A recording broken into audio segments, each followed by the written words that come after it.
There are figures in history whose names feel larger than life, names that echo across centuries. But few resonate as deeply as Leonardo da Vinci. A painter, an inventor, a scientist, a philosopher, a man who lived 500 years ago, yet whose ideas still shape the world today. This is the story of Leonardo da Vinci. Not the myth, but the historical truth. A journey through the life of a man whose curiosity seemed infinite. A man who left behind more questions than answers. A man who changed the way humanity imagines itself. Leonardo was born on April 15, 1452, near the village of Vinci in Tuscany. His father, Ser Piero, was a respected notary, educated, well-connected, a man of influence. His mother, Caterina, a young woman of modest means. Leonardo was their child, but not their union. The boy was born outside of marriage, an illegitimate son, forever denied entry into the elite world of his father. Ser Piero da Vinci was a prominent notary, or someone who ensured documents were official and served in a role similar to that of a lawyer or clerk in the legal profession. While working in this capacity, Piero spent much of his time in Florence, though sometime in 1451 he became romantically involved with Leonardo's mother, and the pair eventually conceived out of wedlock, which was particularly scandalous due to Piero's middle-class status. However, Leonardo's parents ignored the potential stigma and pronounced his birth openly. Until recently, not much was known about da Vinci's mother, although it is believed that she was a servant named Caterina. Recently, art history publications name her as Caterina de Meo Lippi, a 15-year-old orphan who lived near Vinci, while other works of recent speculative historical fiction, such as the work by Italian literature professor Carlo Vecchi, theorize that she was an enslaved woman from the Caucasus, a theory supported by a document signed by Ser Piero in autumn 1452, in which he freed an enslaved woman named Caterina from bondage. Leonardo's parents both married separately the year after his birth.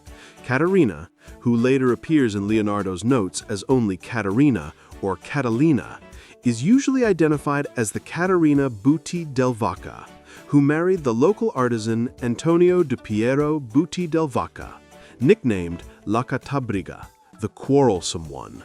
Having been betrothed to her the previous year, Ser Piero married Albiera Amadori, and after her death in 1464, went on to have 3 subsequent marriages. From all the marriages, Leonardo eventually had 16 half-siblings, of whom 11 survived infancy, who were much younger than he, the last of whom was born when Leonardo was 46 years old, and with whom he had very little contact. Da Vinci spent the first year of his life with his mother, Caterina, but was then raised by his father's parents, Antonio and Lucia, who were in their 80s and 60s respectively at this time, with Leonardo hardly seeing his mother or his father after this point, as his father was living and working and was eventually married in Florence. Caterina herself eventually married another man and would go on to have 5 more children. His father would be married a total of 4 times and would come to parent 11 children.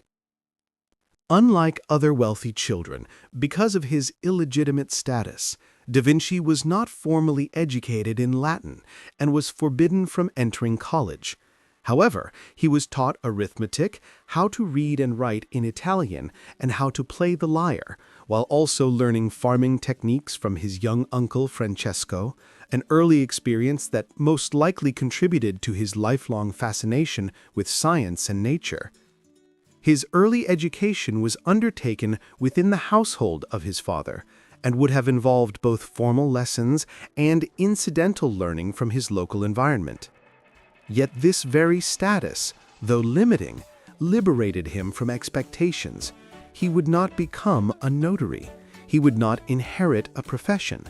Instead, the world became his classroom. Growing up among vineyards and streams, Leonardo learned through observation. He chased lizards and sketched their movements. He watched water swirl in eddies and wondered about its mathematics. He noticed how clouds shifted, how birds angled their wings, how plants followed the sun. His earliest teacher was nature itself. Very little is known about Leonardo's childhood, and much is shrouded in myth, partially because of his biography in the frequently apocryphal Lives of the Most Excellent Painters, Sculptors, and Architects, 1550, by 16th-century art historian Giorgio Vasari. Tax records indicate that by at least 1457, he lived in the household of his paternal grandfather, Antonio da Vinci, but it is possible that he spent the years before then in the care of his mother, in Vinci, either Anciano or Camposepi, in the parish of San Pantaleone. He is thought to have been close to his uncle, Francesco da Vinci, but his father was probably in Florence most of the time. Ser Piero, who was the descendant of a long line of notaries, established an official residence in Florence by at least 1469 and had a successful career. Despite his family history, Leonardo only received a basic and informal education in vernacular writing, reading, and mathematics, possibly because his artistic talents were recognized early, so his family decided to focus their attention there. Later in life, Leonardo recorded his earliest memory, now in the Codex Atlanticus. While writing on the flight of birds, he recalled as an infant when a kite came to his cradle and opened his mouth with its tail. Commentators still debate whether the anecdote was an actual memory or a fantasy. In the mid-1460s, Leonardo's family moved to Florence, which at the time was the center of Christian humanist thought and culture. Florence, the beating heart of the Renaissance. A world of sculptures, frescoes, mathematicians, philosophers, wealthy patrons, and ambition. Here, Leonardo's father made a pivotal decision. He enrolled his talented son in the workshop of the great Andrea del Verrocchio. Around the age of 14, he became a garzone, studio boy, in the workshop of Andrea del Verrocchio, who was the leading Florentine painter and sculptor of his time. This was about the time of the death of Verrocchio's master, the great sculptor Donatello. Leonardo became an apprentice by the age of 17 and remained in training for 7 years. Other famous painters apprenticed in the workshop or associated with it include Ghirlandaio, Perugino, Botticelli, and Lorenzo di Credi.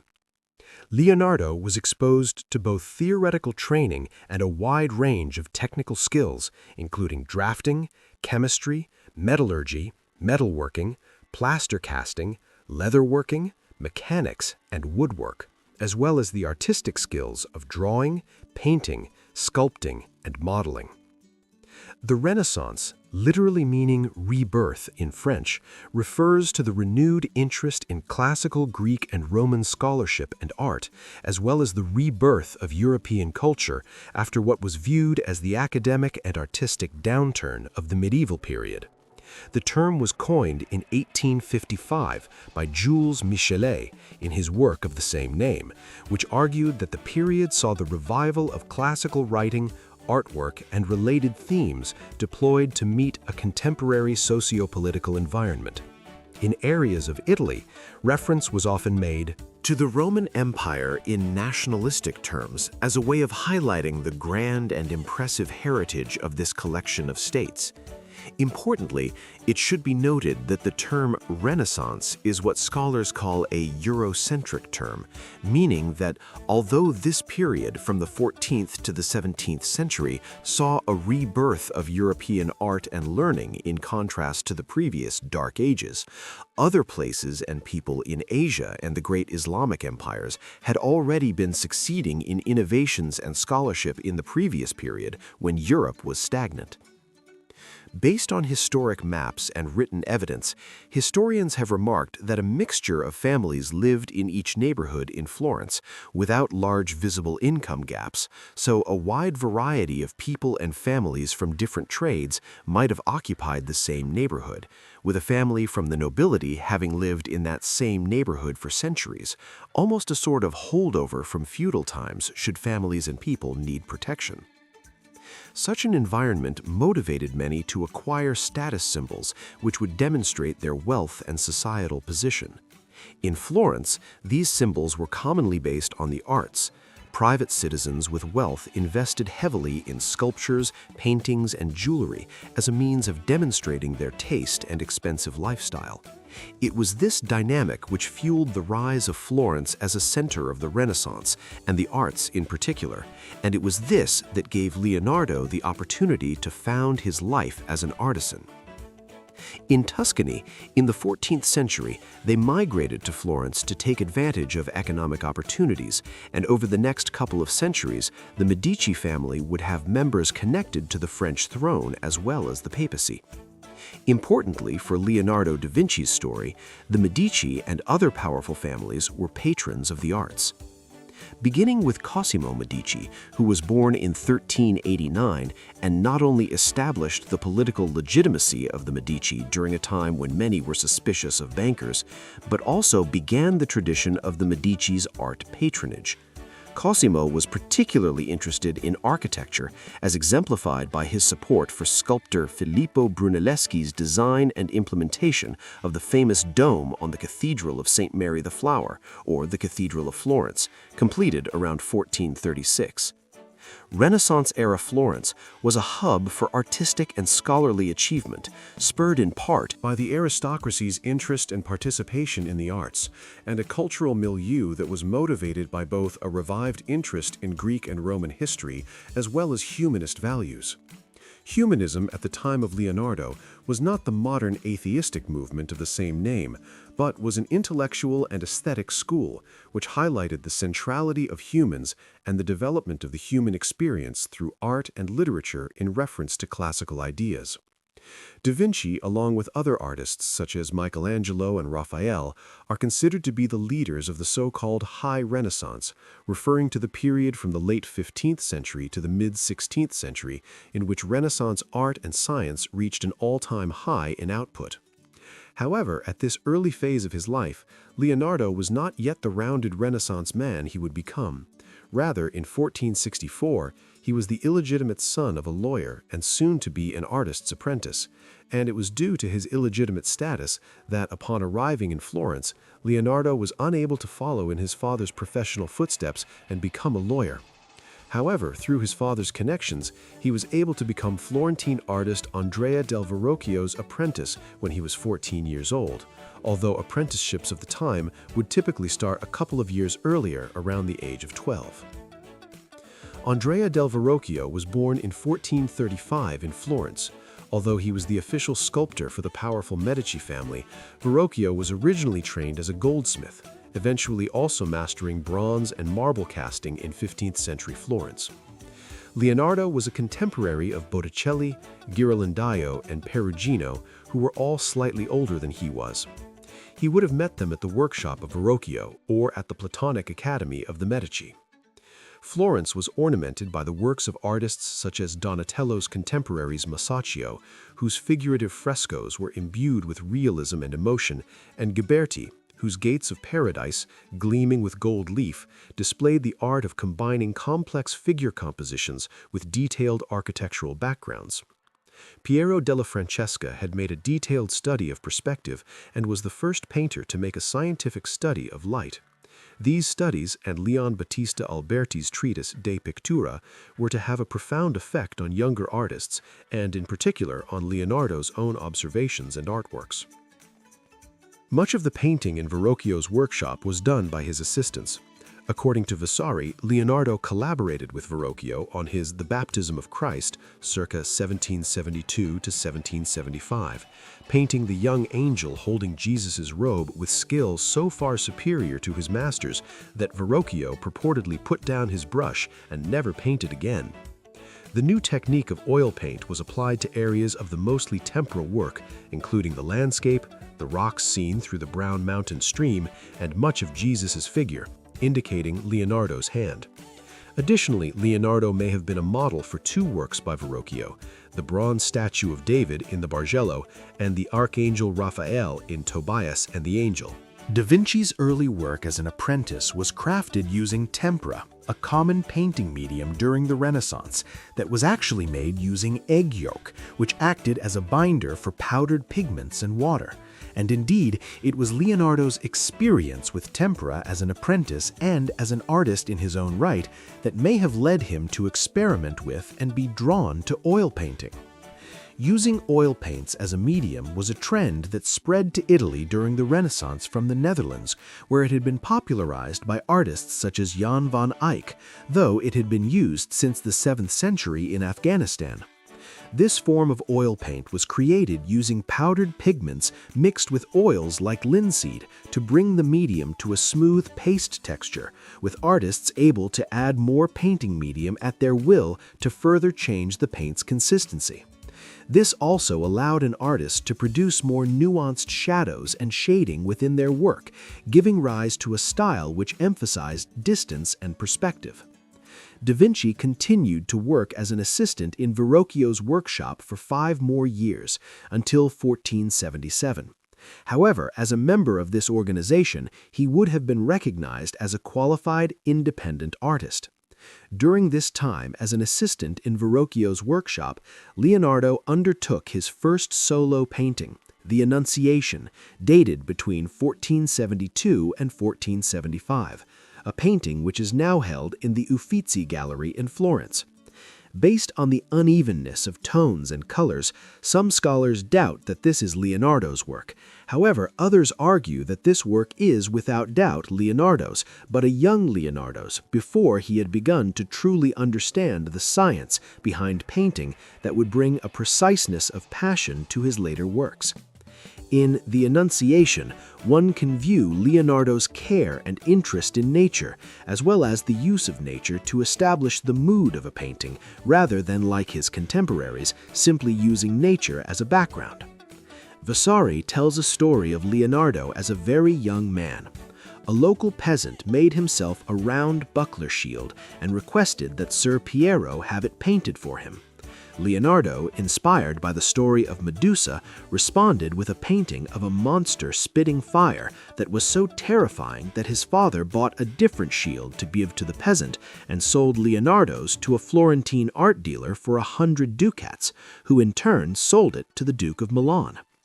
Da Vinci opened his own workshop in Florence in 1477, but although he received his first commission on the 10th January 1478 to paint a nativity scene for the chapel of San Bernardo, for reasons unknown but perhaps due to his distractible nature, Da Vinci never completed the assignment, despite being paid in advance, a commission which was later given to Domenico Ghirlandaio, a Florentine painter, but was eventually completed by Filippino Lippi.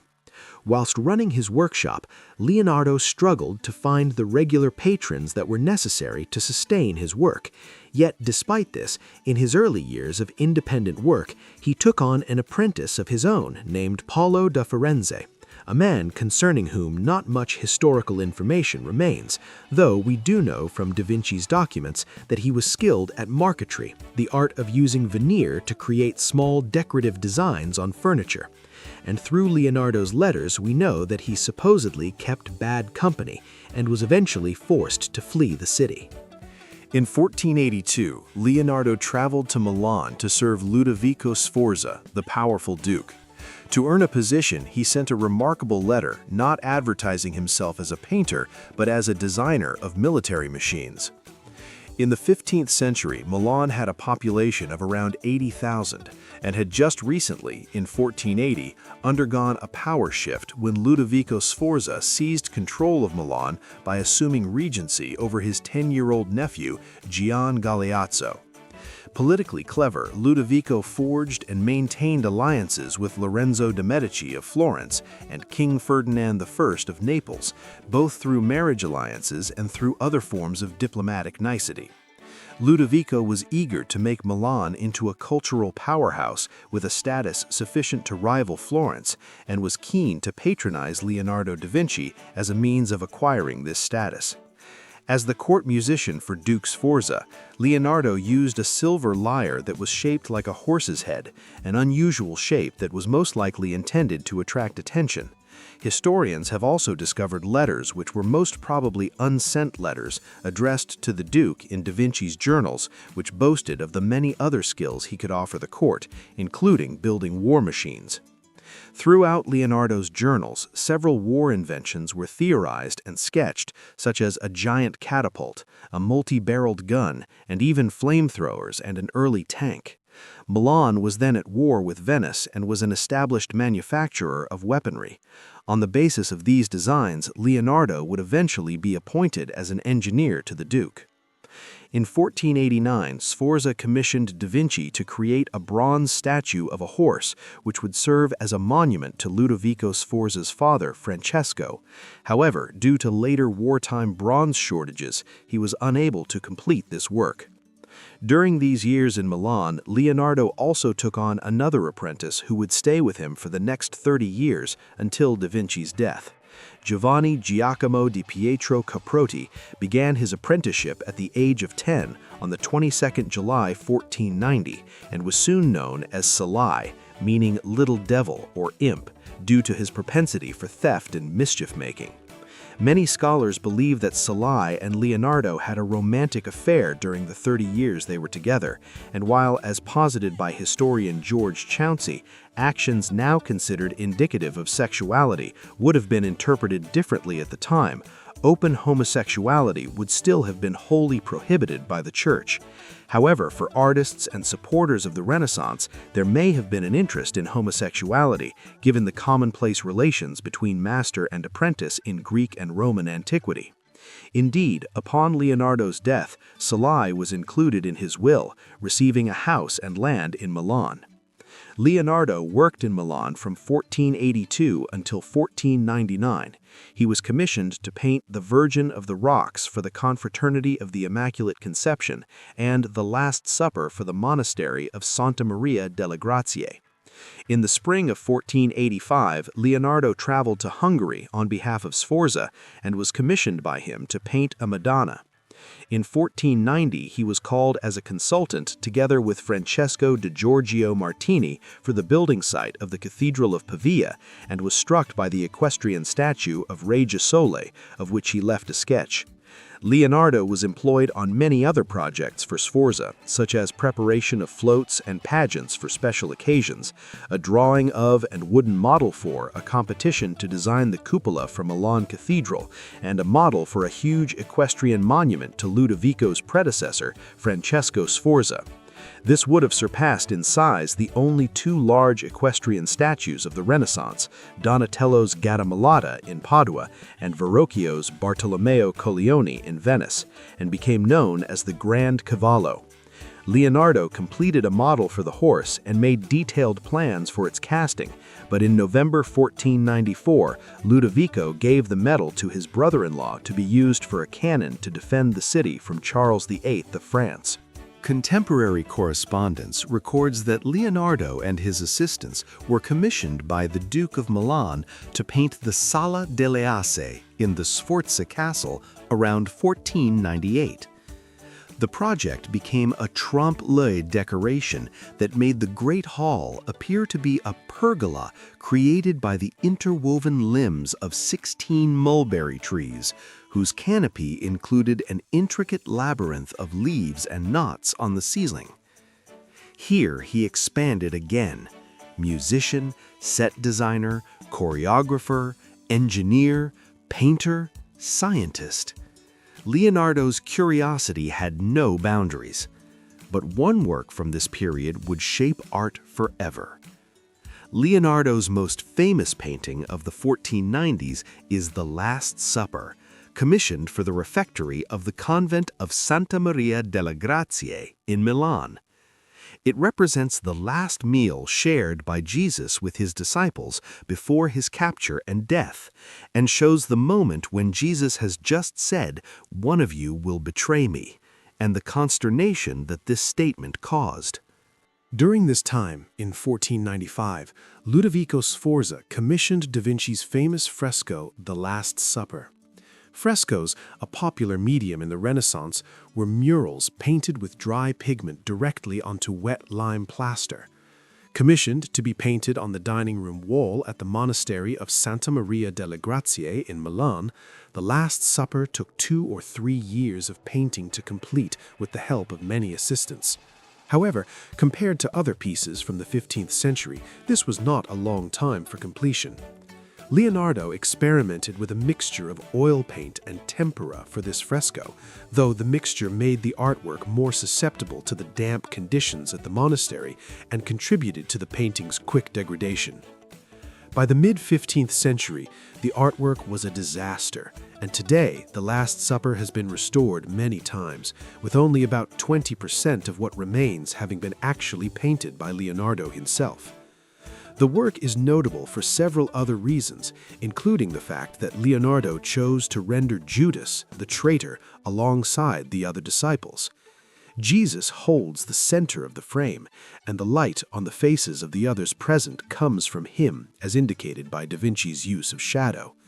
The work, now considered one of Leonardo's greatest achievements, was the cause of some upset at the time, as his patrons were angered by the time it took to complete it, and reportedly Leonardo lost his temper with a particularly impatient abbot and threatened to portray him in the place of Judas in the fresco. The writer Matteo Bandello observed Leonardo at work and wrote that some days he would paint from dawn till dusk without stopping to eat, and then not paint for 3 or 4 days at a time. This was beyond the comprehension of the prior of the convent, who hounded him until Leonardo asked Ludovico to intervene. Vasari describes how Leonardo, troubled over his ability to adequately depict the faces of Christ and the traitor Judas, told the Duke that he might be obliged to use the prior as his model. Toward the end of this period, in 1498, Leonardo's trompe-l'oeil decoration of the Sala della Asse was painted for the Duke of Milan in the Castello Sforzesco. During his time in the court of Ludovico, Leonardo worked as the official portrait artist to the nobility and their families. Some of his most striking work was undertaken in this role, and he was widely regarded for his ability to render expression and emotion in these pictures. He refined this technique with several studies, including studies in the grotesque and the beautiful, which can be seen in his Madonna paintings. He was also noted for his distinctive style in portraiture, in which he positioned his subject at a 3/4 view instead of wholly side-on, which gave him the opportunity to capture shadow and depth. One of the most successful portraits he completed was that of Cecilia Gallerani, a mistress of Ludovico, in which he also rendered her dog, a clear indication of his capacity to capture the movement and emotion of both humans and animals in his work. Leonardo also undertook several projects in which he attended and painted dissections, which would have been a highly unusual practice for an artist in his position, although it gave him greater knowledge of the composition of the human body and allowed him to render living subjects with greater accuracy. He also completed several studies in which he analyzed the effect of sunlight on a subject and worked to define shadow in precise detail in sketch form. In 1498, during his time in Milan working for Ludovico Sforza, Leonardo was appointed Ingegnere Camerale, which translates to Chamber of Commerce Engineer, a position that entailed designing defenses and weaponry for Lombardy, a region in Italy, to prepare for a potential French attack. Throughout these turbulent pre-war years, da Vinci also explored his interest in the intersection between mathematics and art by collaborating with mathematician Lucas Pacioli on Divina Proporzione, beginning in 1496. Lucas Pacioli was born in San Sepolcro in 1445, supposedly studying under Renaissance artist and mathematician Piero della Francesca. In 1499, French forces invaded Milan. Ludovico Sforza fled. Leonardo, now without a patron, left the city he had called home for nearly 2 decades. He traveled to Mantua, then Venice, where he designed defensive systems against Ottoman ships. He sketched diving apparatus, underwater sabotage devices, and rotating fortifications.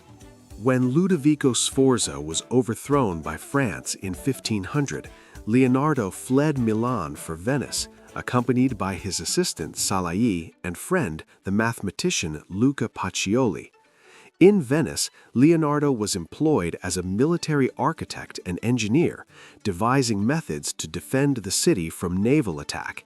On his return to Florence in 1500, he and his household were guests of the Servite monks at the monastery of Santissima Annunziata and were provided with a workshop where, according to Vasari, Leonardo created the cartoon of the Virgin and Child with Saint Anne and Saint John the Baptist, a work that won such admiration that men, women, young and old flocked to see it as if they were going to a solemn festival. During his short stay in Venice, Leonardo experienced life under siege as the Ottoman Empire threatened the city in a war between 1499 and 1503. Turkish warships lay off the coast during his stay, and he offered his services to the city as a military engineer. This led him to develop designs for diving equipment, which he believed could be used by Venetian troops in assaults upon Ottoman vessels, as well as several forms of underwater defense which were designed to scuttle ships before they could reach the harbors, which would have allowed them to land an invasion force. Once again, incredible though these designs were, they lacked practical application and were hence seldom attempted. In April 1500, Leonardo was once again in Florence, though it was no longer the Florence of his youth. The Medici family, who had controlled the city for so many generations, had been ousted following Lorenzo de' Medici's son, Piero the Unfortunate's political blunder in 1494, when he met Charles VIII on the battlefield during his invasion of Naples and ceded multiple fortresses without Florence's governing body, the Signoria's, approval.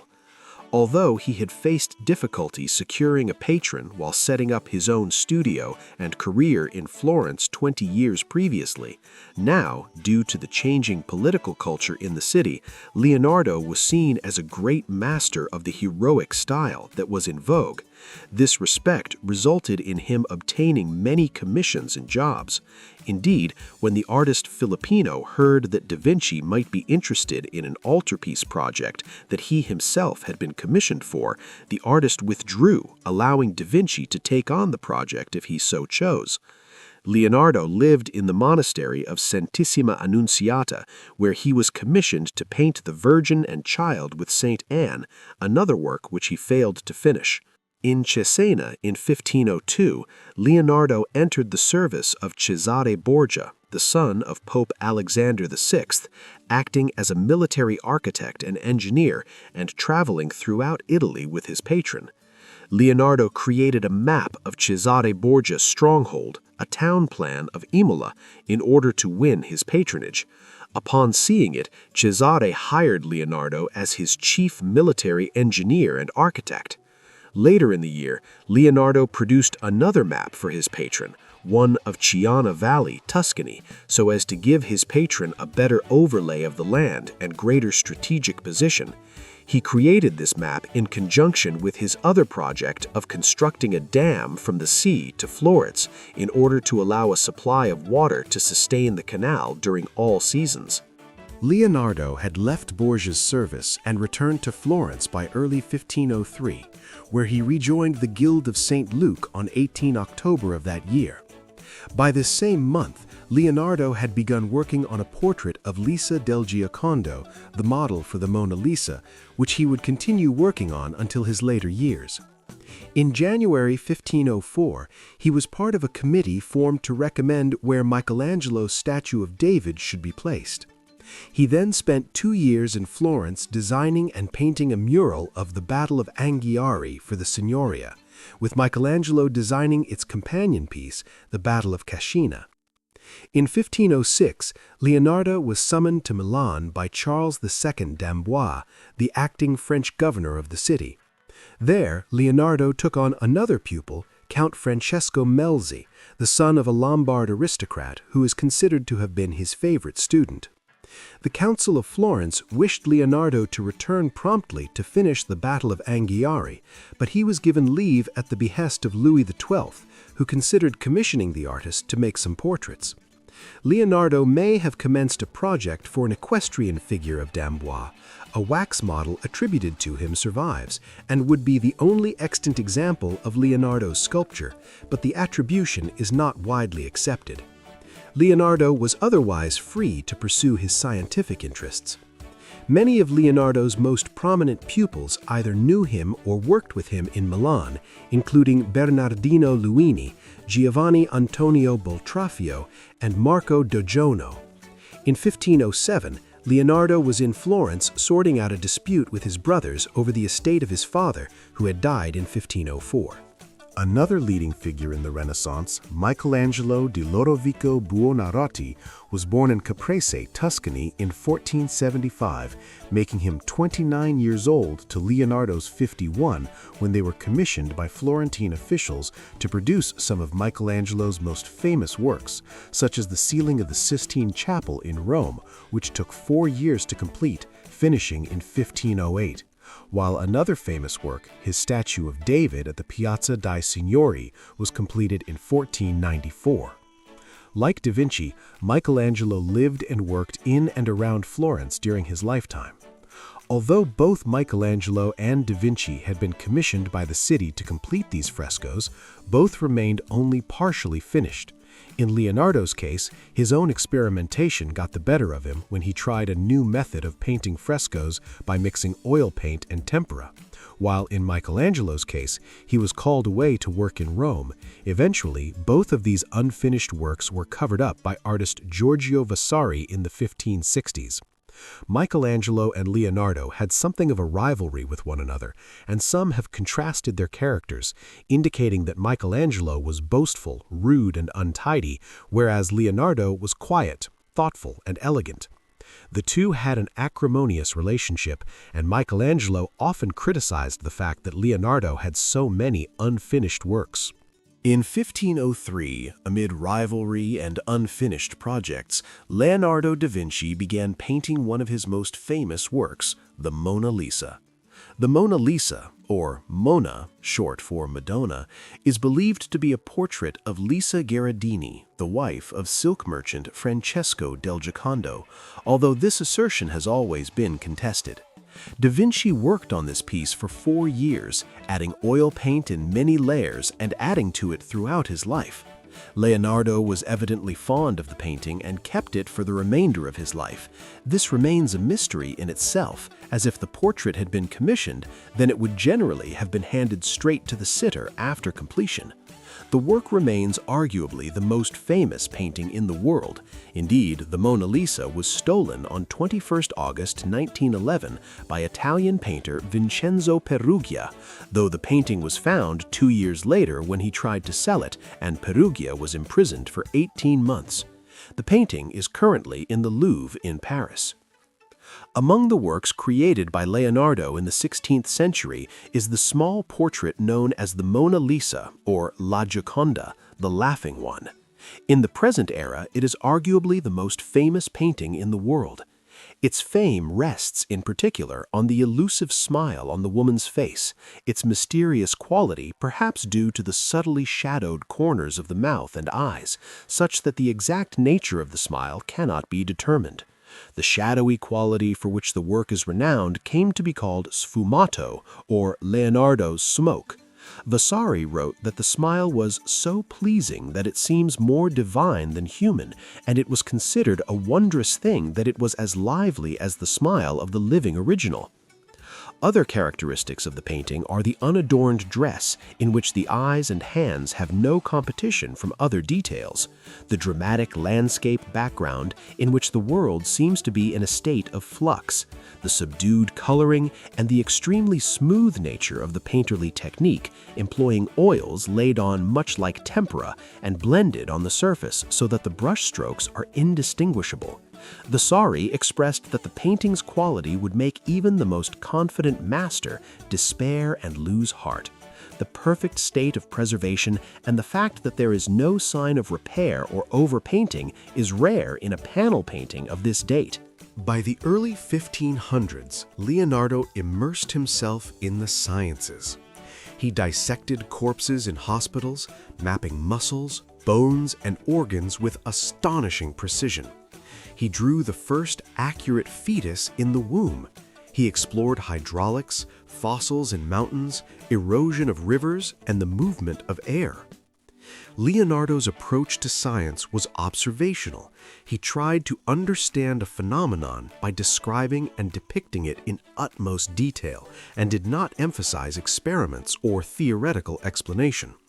Since he lacked formal education in Latin and mathematics, contemporary scholars mostly ignored Leonardo the scientist, although he did teach himself Latin. His keen observations in many areas were noted, such as when he wrote, "Il sole non si muove," the sun does not move. In the 1490s, he studied mathematics under Luca Pacioli and prepared a series of drawings of regular solids in a skeletal form to be engraved as plates for Pacioli's book Divina Proporzione, published in 1509. While living in Milan, he studied light from the summit of Monte Rosa. Scientific writings in his notebook on fossils have been considered as influential on early paleontology.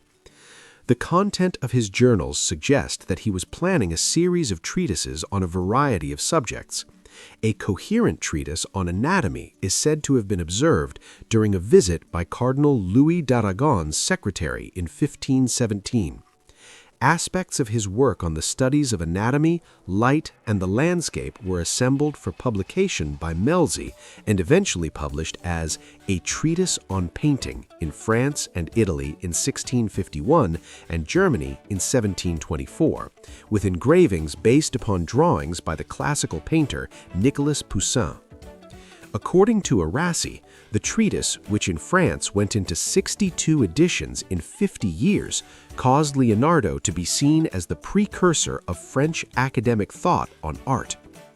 While Leonardo's experimentation followed scientific methods, a recent and exhaustive analysis of Leonardo as a scientist by Fritjof Capra argues that Leonardo was a fundamentally different kind of scientist from Galileo, Newton, and other scientists who followed him, in that as a Renaissance man, his theorizing and hypothesizing integrated the arts, and particularly painting.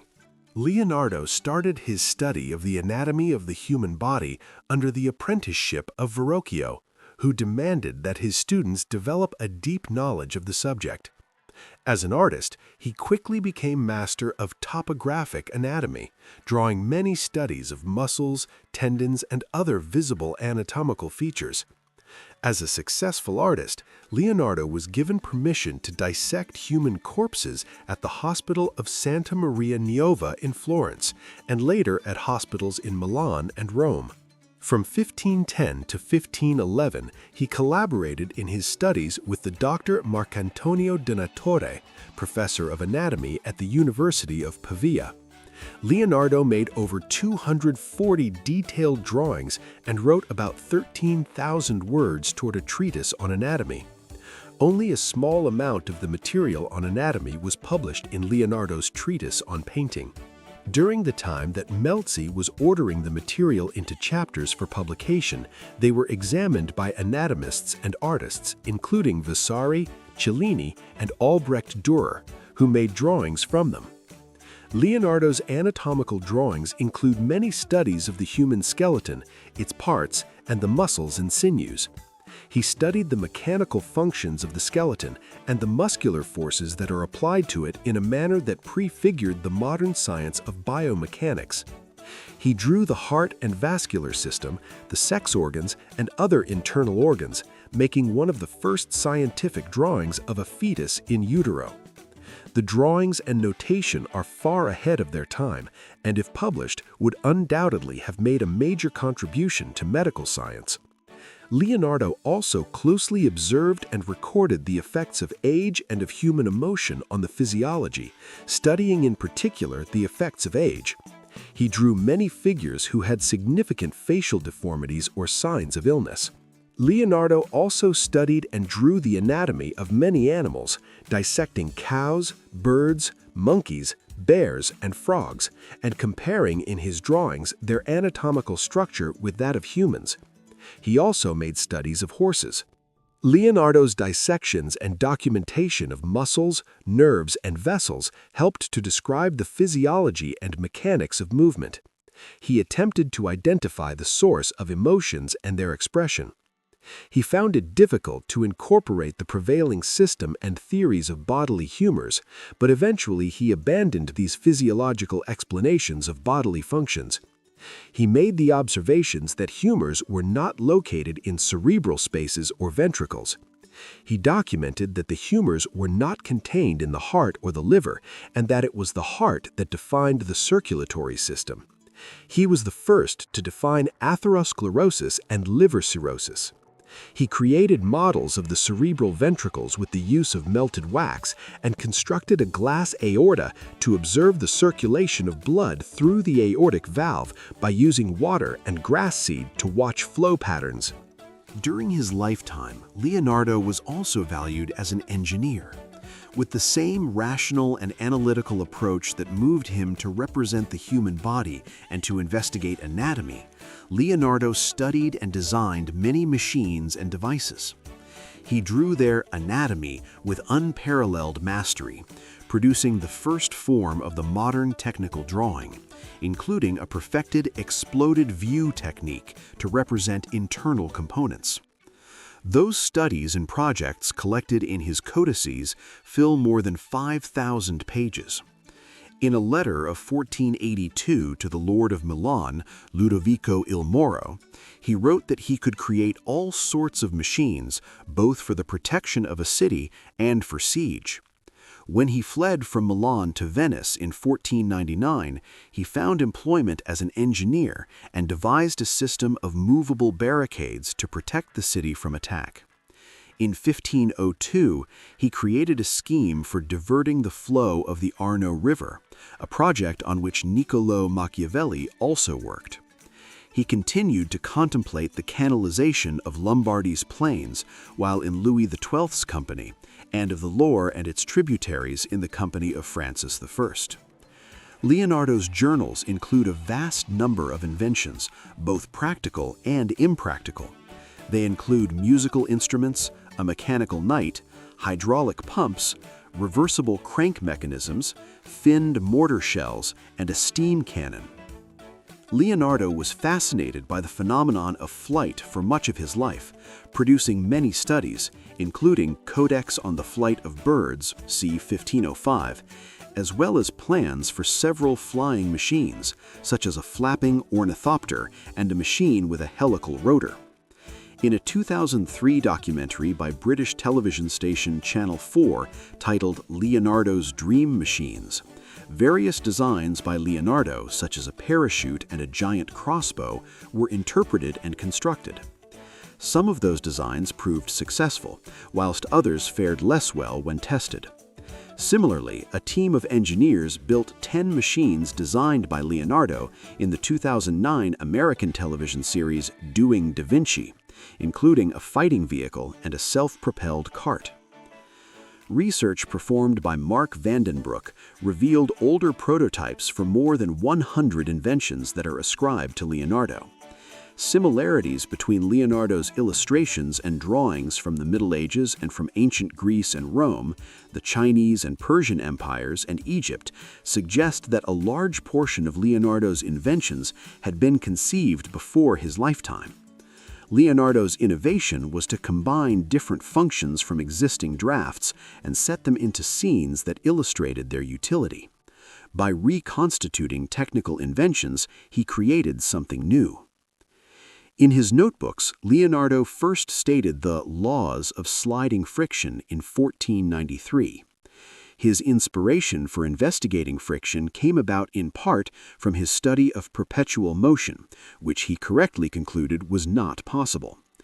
His results were never published, and the friction laws were not rediscovered until 1699 by Guillaume Amonton, with whose name they are now usually associated. For this contribution, Leonardo was named as the first of the 23 Men of Tribology by Duncan Dowson. On 24th September 1513, Leonardo left Milan with Melzi and Salai, journeying to Rome, where he was hosted in the Belvedere of the Vatican by Giuliano de' Medici, Lorenzo de' Medici's son and the brother of the newly installed Pope Leo X, or Giovanni de' Medici. Many artists journeyed to Rome in these years to attempt to win Pope Leo's favor, including Renaissance artists Raphael and Michelangelo. Leonardo was given an allowance of 33 ducats a month and, according to Vasari, decorated a lizard with scales dipped in quicksilver. The Pope gave him a painting commission of unknown subject matter, but canceled it when the artist set about developing a new kind of varnish. Leonardo became ill in what may have been the first of multiple strokes leading to his death. He practiced botany in the Vatican gardens and was commissioned to make plans for the Pope's proposed draining of the Pontine marshes. He also dissected cadavers, making notes for a treatise on vocal cords. These he gave to an official in hopes of regaining the Pope's favor, but he was unsuccessful. Drawing of the Château d'Amboise, c. 1518, attributed to Francesco Melzi. In October 1515, King Francis I of France recaptured Milan. On 21 March 1516, Antonio Maria Pallavicini, the French ambassador to the Holy See, received a letter sent from Lyon a week previously by the royal advisor Guillaume Gouffier, Seigneur de Bonnevet, containing the French king's instructions to assist Leonardo in his relocation to France and to inform the artist that the king was eagerly awaiting his arrival. Pallavicini was also asked to reassure Leonardo that he would be well received at court, both by the king and by his mother, Louise of Savoy. Leonardo entered Francis's service later that year and was given the use of the manor house Clos Lucé near the king's residence at the royal Château d'Amboise. He was frequently visited by Francis and drew plans for an immense castle town the king intended to erect at Romorantin. He also made a mechanical lion, which, during a pageant, walked towards the king and, upon being struck by a wand, opened its chest to reveal a cluster of lilies. Leonardo was accompanied during this time by his friend and apprentice Francesco Melzi and was supported by a pension totaling 10,000 scudi. At some point, Melzi drew a portrait of Leonardo. The only others known from his lifetime were a sketch by an unknown assistant on the back of one of Leonardo's studies and a drawing by Giovanni Ambrogio Figino depicting an elderly Leonardo with his right arm wrapped in clothing. The latter, in addition to the record of an October 1517 visit by Louis d'Aragon, confirms an account of Leonardo's right hand being paralytic when he was 65, which may indicate why he left works such as the Mona Lisa unfinished. He continued to work at some capacity until eventually becoming ill and bedridden for several months. After living and growing into his later years in France, Leonardo da Vinci died on 2 May 1519 at the age of 67.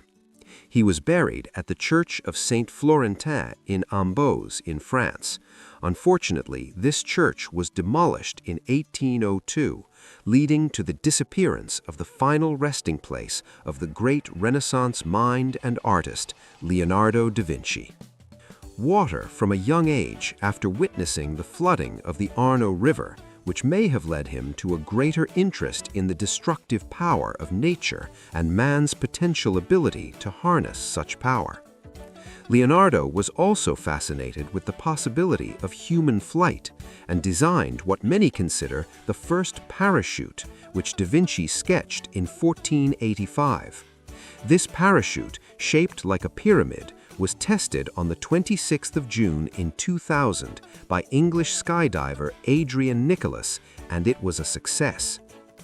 A leading figure of the High Renaissance, Leonardo da Vinci was a mathematician, architect, and painter who was dedicated to innovation and exploration, whether that meant exploring within the human body or in the sky, or experimenting with new painting mediums. Though in many ways restricted by his time, such as when he had to repeatedly move around Italy and France, depending on the political situation, and to seek patrons to support his existence, at times it was these very restrictions that allowed him to walk so many paths during one lifetime. He was chiefly remembered as an artist during his lifetime. Leonardo left behind fewer than 20 surviving paintings, but he left behind ideas, a way of seeing the world through curiosity and observation. Is his status as the Renaissance man well-deserved, or do you think his influence has been overstated at the expense of other important contributors to this period of European history? Please let us know in the comments section. And in the meantime, thank you very much.